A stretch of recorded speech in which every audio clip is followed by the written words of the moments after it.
Hola, yo soy Jorge Barco, músico y piloto de profesión.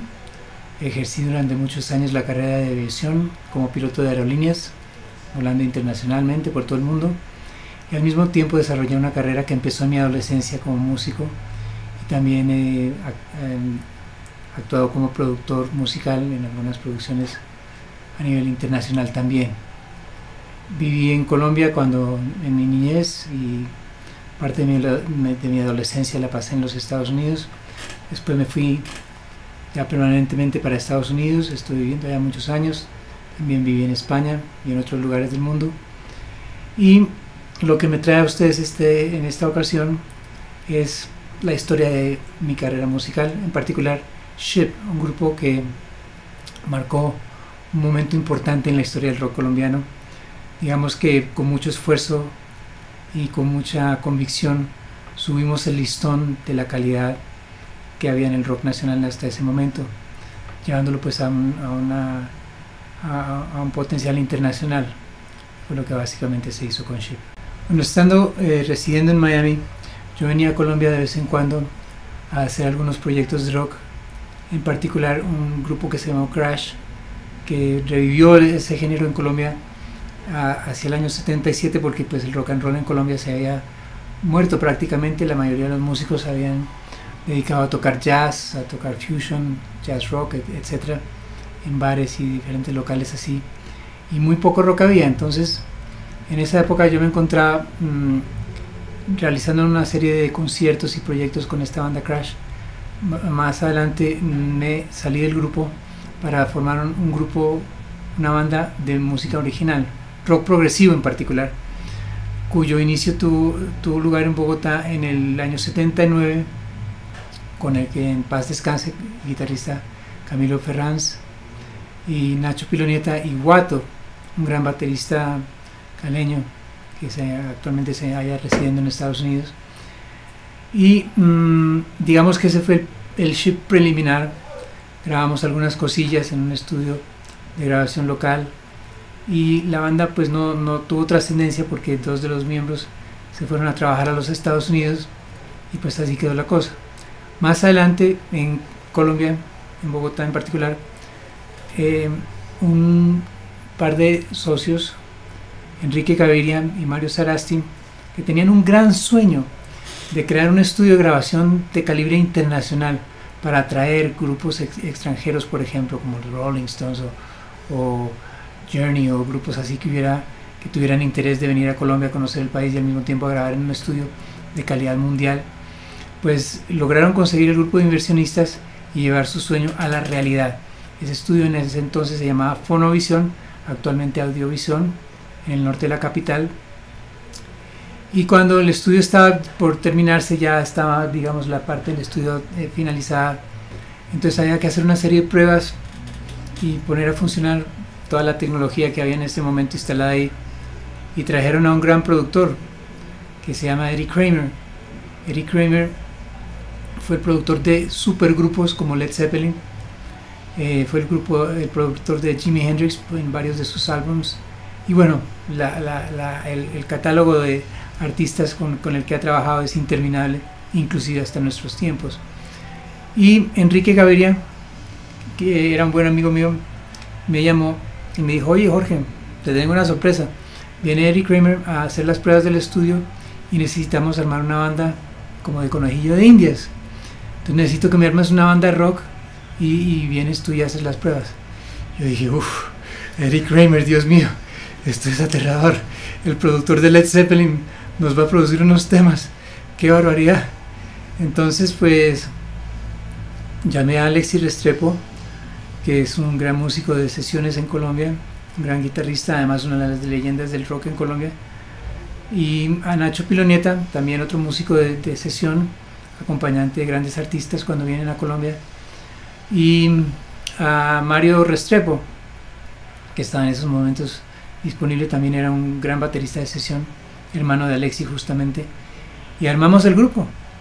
Entonces nos pusimos a ensayar unas semanas antes de que viniera Eddie Kramer, y montamos un repertorio, y así fue como se armó SHIP en aproximadamente fue octubre del año 1980. Eric Kramer estuvo por acá, creo que fue en noviembre de ese mismo año, y realmente pues la experiencia fue muy bonita y el grupo realmente tuvo tal química que resolvimos ya por formar una banda de planta y empezar a tocar. Y en diciembre de 1980 salimos de gira para el Valle. Nuestro primer concierto fue en el camp ante 40.000 personas en diciembre de 1980. Realmente el grupo empezó por lo alto y fue una gran experiencia. En ese momento Mario Restrepo, que era una persona muy ocupada en el mundo de las sesiones, fue reemplazado por Guato, que había regresado nuevamente al país. No hay una cosa que es importante de anotar, y es que desde tiempo atrás Enrique Gaviria y Mario Sarasti tuvieron mucha admiración por mis proyectos y me dieron un gran apoyo. Inclusive años atrás se había grabado otro experimento que se llamó Kyrie Eleison, con Hernando Becerra de la banda del Marciano, con el Marciano precisamente, el bajista Guillermo Guzmán, con Carlos Vela, Randy Dolan, que también tocó con ellos en algunas épocas. Y entonces se llevó esta grabación a cabo, y yo siempre tuve esa química y ese contacto con Enrique Gaviria en particular, que lógicamente pues al ver los resultados de estas grabaciones, de estas pruebas con Eric Kramer, dijo: oiga, pues echémosle mano y hagamos de una vez un disco y saquemos este proyecto adelante, y me dio un gran apoyo. Entonces ya en base a eso, en el año 81, entrando en el año 81, empezamos ya a grabar las canciones. Alex y yo empezamos a componer mucho más. De por sí, pues con lo de la gira de Cali y eso, habíamos compuesto un repertorio más o menos para hora y media de música. La verdad que había bastante material, y ahí se dio inicio al proyecto. Si el año 81 dio comienzo a la grabación de este álbum, ahí en Fonovisión en Bogotá.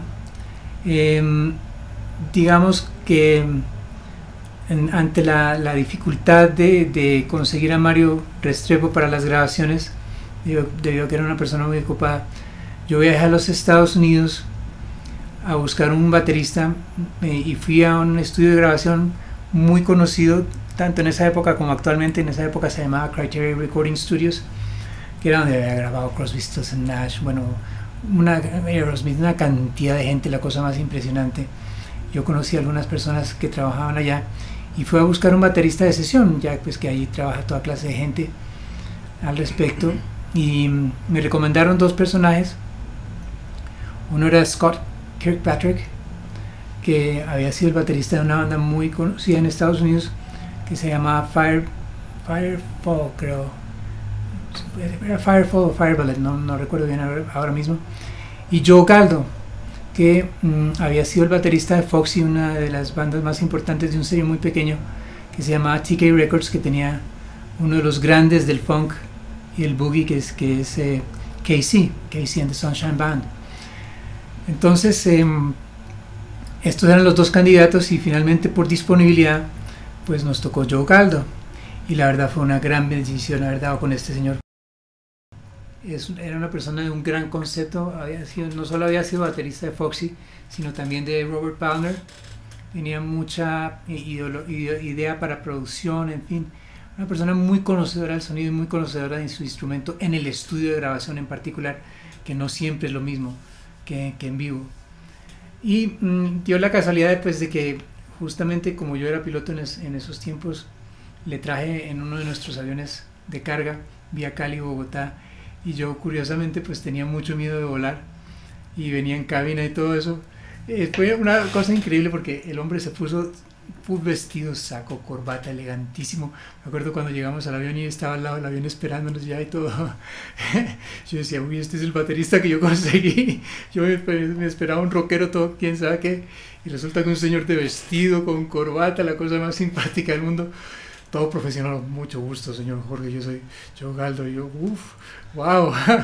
Y lo trajimos en el avión, y realmente fue un viaje que él muchas veces le cuenta esa anécdota a la gente, porque definitivamente hubo un antes y un después para cuando tiene que viajar, cuando tiene que volar, y ya no le da tanto miedo, ya que vio que los pilotos están muy bien entrenados y uno pues hace lo que tiene que hacer, en fin, y verlo desde otra perspectiva y verlo desde el punto de control de la cabina de mando, pues fue una gran experiencia para él. Llegando a Colombia, pues iniciamos las grabaciones y una cosa que sucedió con él fue que le gustó mucho la música que estábamos haciendo y se apersonó del proyecto y eventualmente se convirtió en coproductor del proyecto conmigo y con Enrique Gaviria. De todas maneras, pues esto fue una gran fortuna para contar con él, sobre todo porque él traía una riqueza de experiencia tan profunda que realmente el solo tocar con él nos subió el listón pero por largo. Realmente para estar a la par con el tío tenía uno que tocar bastante mejor y desempeñarse bastante mejor, e inclusive a nivel de ingeniería, pues la presencia del hombre jaló a todos para arriba en cierto modo. Shipborn es un álbum de 10 títulos, de los cuales algunos se grabaron durante los experimentos con Eddie Kramer. Quedó, digamos, un repertorio de unas 12 o 15 canciones que eventualmente escogimos solamente 10. Inclusive, después de una fase que a mí me gusta llamar la primera fase, que fue la grabación inicial aquí en Colombia, mezcla y después el viaje a Estados Unidos para masterizarlo y conseguir los lacquers para hacer los moldes, digamos, que se llaman, para hacer los vinilos de producción aquí en Colombia. Y resulta que llegando allá, pues me reuní con Joe y realmente pues la mezcla dejaba muchísimo que desear. Entonces, pues en base a eso tocó volverlo a remezclar, pero no solo volverlo a remezclar, sino que ya en ese proceso había pasado un año y claro, la música iba evolucionando vertiginosamente. Los 80s eran en una década extremadamente creativa y pues la cosa iba quedando un poquito anticuada en algunos casos. Entonces compuse unas canciones nuevas, más frescas, las grabamos en Miami con Joe Galdo y otros músicos de sesión, y entonces así conformamos ese repertorio de 10 temas que eventualmente hicimos en Miami en un estudio que se llamaba Quad Radio, que ya no existe desgraciadamente, pero en un estudio donde grabaron mucha gente grande, Pat Travers, Bobby Caldwell y gente pues del pop y del rock de mucha envergadura, y bajo la ingeniería de un ingeniero muy influyente también en su tiempo, Jerry Ticaba. Era baterista además, porque lo cual entre Joe y él pues le dio un sonido muy especial a la batería, un gran énfasis en el sonido de la batería, en la mezcla de la percusión.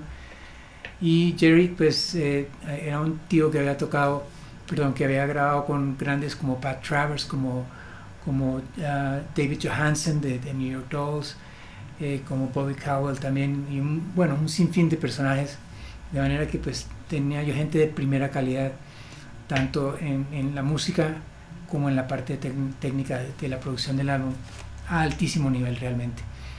El grupo, perdón, los temas, digamos, no, yo vengo de una escuela, yo nunca estudié música. Realmente yo he aprendido es por oído y viendo, me ha entrado por los ojos y por los oídos básicamente. Y yo me crié con primero los grupos de rock fuerte, digamos como Grand Funk, como Deep Purple, como Led Zeppelin. Digamos mi influencia como guitarrista fue, digamos, Johnny Winter, Jeff Beck, Jimmy Page, un guitarrista no tan sonado pero que es uno de los grandes en mi repertorio, que es Jim McCarthy, que fue el guitarrista original de Cactus, un monstruo guitarrista que desgraciadamente no trascendió. Y dentro de los teclados, pues yo empecé a tocar teclados más o menos a los 15 años, con la influencia de Rick Wakeman, de Yes, de Keith Emerson, de Emerson, Lake and Palmer, el teclista de Tony Banks de Genesis y otra serie de teclistas del orden progresivo, y fui muy influenciado por el rock progresivo a todo nivel, de manera que pues teníamos esa riqueza del lenguaje de este género, tanto Alexi como yo, porque Alexi también pues venía había vivido en Alemania varios años, y pues él venía con influencias, por ejemplo, como la de Jan Ackerman de Focus y otra serie de grupos. También él tuvo también influencia de Deep Purple y otros grupos así interesantes, de manera que había muy buena química entre nosotros para la composición. Y Alexi era un derroche de ideas y de cosas impresionantes. Realmente lástima que no todas las canciones llegaron al álbum, porque bueno, solo había cupo para un determinado número de temas, Pero bueno, esas eran nuestras influencias básicamente. Nacho, pues por ejemplo, para mí Nacho era el Chris Squire o el John Wetton de Colombia. Son dos nombres que son bastante prominentes en el rock progresivo. Bajista de Yes, bajista de King Crimson. Y un bajista muy melódico, que es una cosa bastante difícil de encontrar a veces. O sea, se pueden encontrar bajistas muy rítmicos, pero no tanto melódicos. Y eso era una de las cosas que me gustaba mucho de Nacho, que él lograba, digamos, desmembrar el contenido armónico de una canción y pasear por el bajo de una manera tan agradable y tan creativa que realmente se trabajaba muy bien. Y en vivo, pues trabajando con Watto pues era un baterista con influencias como Lenny White, como Alphonse Mouzon, como Billy Cobham. Y era el Billy Cobham colombiano. Es una maravilla tocar con ese muchacho, porque a veces se quedaba uno mirándolo. Era un verdadero fenómeno. Yo me paraba y decía, uy, qué monstruo de baterista realmente. Así que pues el grupo también contó con un nivel alto de virtuosidad, de virtuosismo, como se diga, en ese sentido, de manera que pues teníamos todos los elementos para crear un proyecto de alto nivel perdone la redundancia, a un nivel internacional, a un nivel mundial. Ship era una banda también con una importante influencia vocal a nivel de coros, de armonías. Pues como ya les había comentado antes, yo venía del mundo del rock progresivo y mi más grande influencia, y para mí mi banda favorita de todos los tiempos es Yes, que es un grupo pues que tiene un gran contenido vocal a nivel de armonías y todo esto, de arreglos vocales, etc. Yo pues en ese sentido sí siempre he tenido mucha influencia. Me encantan los coros, me encanta trabajar con diferentes armonías disonantes y cosas así de bastante creatividad. Tuve mucha influencia de un grupo de los 60s que se llamó The Association, que pues para aquellos que vivieron en esa época realmente fue un grupo que tuvo bastante importancia en el pop. Fueron contemporáneos de los Beach Boys, que quizás los Beach Boys le cogieron mucha más trascendencia, pero era un grupo que tenía una estructura armónica muy interesante, que tuvo una gran influencia sobre mí, al igual que más tarde Crosby, Stills, Nash Young, Yes, lógicamente, Gentle Giant, por ejemplo, que tenía unas voces experimentales muy interesantes, en fin. Y ese conocimiento y esa riqueza de estas influencias la puse yo en marcha con Ship. En el álbum original se grabó un tema que es el único cover del grupo, que se llama Look Through Any Window, que era una canción de los Hollies, que también fue un grupo vocal importante de Inglaterra, del cual salió precisamente Graham Nash, uno de los de Crosby, Stills Nash. Y tuve la dicha en ese caso de trabajar con Scott y Kirkpatrick y su hermano, que no recuerdo en ese momento su nombre, que venían de esta banda que les comento, Firefall o Fireball, no me acuerdo exactamente, y eran unos cantantes impresionantes. O sea, fuera que eran compositores, arreglistas y todo lo demás, músicos de sesión tremendísimos. Y entonces yo los llamé para venir a las sesiones de Look Through Any Window en Quad Radial, y hicimos un trabajo muy intenso y fue maravilloso realmente el aporte de ellos a nivel de armonías y todo esto, y sobre todo porque ellos aportaban realmente. No era yo diciéndole necesito que hagas esto, no, yo no les decía nada. Básicamente les dije, vea, oigamos el Look Through Any Window original de los Hollies y empecemos a trabajar. Y así fue, y ellos hicieron su aporte y yo hice mi aporte, y la cosa resultó bastante interesante. Bueno, Ship hizo lo que tenía que hacer en Colombia, dejó su marca. Logramos sacar un disco que tuvo 4 top 10s en la radio, de los cuales 2 fueron número 1. Y en esa época cabe anotar que no hablemos de peyolas ni de cosas raras. En esa época tú llegabas a un top 10 por mérito, realmente puro y físico mérito, y gracias al público. O sea, realmente tenías que gustarle número 1 al disc jockey o al productor de la emisora, en cuyo caso pues realmente, pues como no se había visto algo así en Colombia anteriormente, tuvimos todo el apoyo de las emisoras y la televisión, etcétera, etcétera, de los medios de comunicación. Y al mismo tiempo llegabas a número uno por llamadas, o sea, el público llamaba y pedía y pedía y pedía y pedía la bendita canción, y la canción llegaba arriba, era por número de veces tocada por demanda popular, o sea que realmente para nosotros eso fue una gran experiencia de sentir ese cariño y ese apoyo del pueblo colombiano en un estilo de música que era prácticamente foráneo para ellos.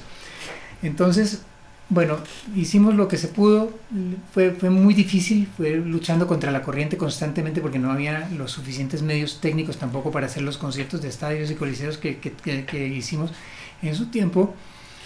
Y finalmente pues el grupo por una y otra razón se desbarató y yo me fui para Estados Unidos nuevamente a seguir con mi carrera de aviación, que pues, realmente en ningún momento se interrumpió, pero que intercalaba yo entre estas actividades. Y la cosa no paró ahí realmente. Bueno, hay una cosita que podríamos considerarlo un poco de mala suerte o lo que sea, como se le quiera ver, y es que SHIP en realidad, digamos, el logro importante fue llevar el rock colombiano a un nivel internacional, y como tal pues yo no paré ahí, sino que me fui a trabajar con las compañías disqueras importantes de Nueva York. El grupo había sido lanzado bajo el sello Polydor, uno de los sellos de Philips, y el equivalente en Estados Unidos era Polygram. Entonces yo me fui para allá, nos abrieron las puertas de par en par, la banda llegó a la junta directiva en 3 días, lo que muy poca gente ha hecho en este negocio, y menos en Estados Unidos. Tristemente lo que sucede es que el momento no era el mejor para esto, debido a que Estados Unidos se encontraba en una de las mayores recesiones del siglo XX, bajo el gobierno del presidente Reagan, y tenían unas medidas bastante estrictas para lanzar un nuevo artista, porque esto pues lógicamente cuesta una fortuna, no es solamente lo que cuesta la producción de un disco, sino la promoción y el mercadeo, que cuesta muchas veces el triple o el cuádruple que el solo disco. Entonces la política de Polygram, y no solo de Polygram sino de CBS, donde nos pasó lo mismo, CBS actualmente es Sony, Polygram es Universal hoy día, y era que tenía para que la compañía lanzara un nuevo producto, un nuevo artista y lo promocionara, se necesitaba una votación unánime de la junta directiva. En ambos casos, en ambas compañías, nosotros logramos la mayoría de la junta directiva a favor del grupo, y por 1 o por 2 votos se cayó la cosa. Entonces pues, sin embargo, eso me abrió muchas puertas a mí en Nueva York, y los siguientes años yo no paré ahí, sino que me dediqué a componer y a componer, y vaya para allá y trabajé con los directores de artista y repertorio de Polygram, de A&M, de CBS, de Arista, de una y de la otra. O sea, yo entraba como Pedro por su casa en esas compañías y bueno, a ver qué trae el Jorge esta vez. En fin, no, mire, estos son los últimos temas, y pues digamos muy abierto a escuchar consejos y la cosa, lo cual en cierto modo fue un poco negativo para mí, porque entonces perdí un poco mi identidad como compositor, y pues ya realmente no sabía para dónde iba, porque pues estaba tratando de complacer a todo el mundo en la industria, y eso fue lo que pasó básicamente. Pero sin embargo, el resto de los 80s fue bastante creativo para mí. Experimenté con diversos estilos, diferentes géneros, en fin, y hay un buen material que eventualmente voy a colgar en mi página web, de por lo menos unos 20 temas realmente que se hicieron en esa época, de manera que la cosa pues siguió su curso. No trascendió porque pues no, realmente me tocó en un momento dado darle mucha importancia a mi carrera de aviación, me promovieron a comandante, en fin, y pues ya con vuelos internacionales y todas estas cuestiones pues era un poco más difícil hacerse a la carrera musical de una manera más comprometida. Y esto pues nos lleva al umbral de los 90s, que en Latinoamérica y en España se da con el fenómeno del rock en español, que es esa explosión de todo este rock en español, y en ese momento pues se considera una posible reunión de SHIP en español, y yo fui tentado por la CBS y los ejecutivos de algunas empresas a nivel Latinoamérica para hacer esta reunión. Y yo, no, es que yo no voy a cantar en español ni de vainas. El rock en español es como el vallenato en inglés. Bueno, yo era bastante radical al respecto. Y bueno, pero finalmente los celos de ver que toda esta gente aquí en Colombia, que a quienes les habíamos pavimentado la vida, básicamente estaban gozando pues de un éxito impresionante. Las portadas de la revista Cromos y la revista no sé qué, y las revistas no sé cuándo, y hits en la radio, y una cantidad de conciertos, fuera de que finalmente en Colombia ya lograron tener infraestructura para conciertos, buenos escenarios, buenas luces, buenos equipos de sonido. Yo dije, bueno, yo ya aquí estoy quedado del bus, o sea que me voy a montar en el bus. Y nos montamos en el bus y arrancó la guerra del cartel de Medellín. Y se fregó el negocio del espectáculo en Colombia por unos años. Y en particular para mí. Bueno, yo tengo que hacer un breve paréntesis para contarles que cuando yo tenía 17 años tuve una experiencia muy fuerte a nivel espiritual, una experiencia con Jesucristo, y que cambió mi vida radicalmente. De hecho, pues en esas épocas tenía yo un grupo que se llamaba Mr. Merlin and Albatross. Grabamos un par de temas. En esa época el rock progresivo se daba el lujo de grabar temas de 25 minutos cada uno, y pues grabamos un par de temas cuyo contenido lírico era netamente cristiano.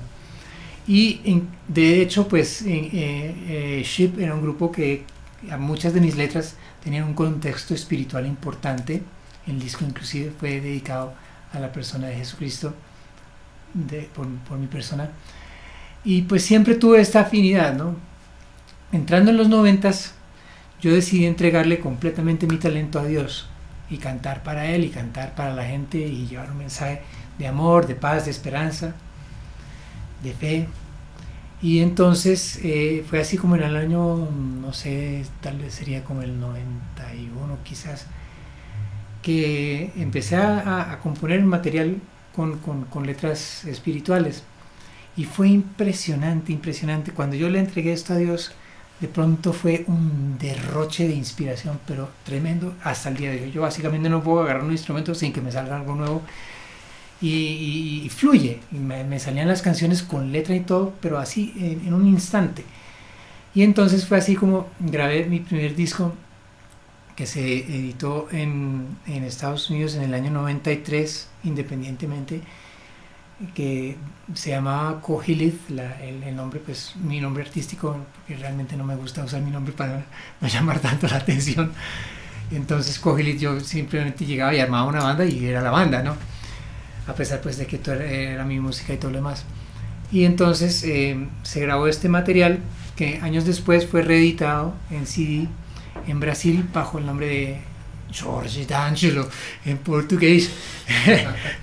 Y trabajé mucho tiempo allá en Brasil, en giras, en televisión, haciendo bastante música con esto, trabajando incluso con músicos de allá, y una música absolutamente impresionante.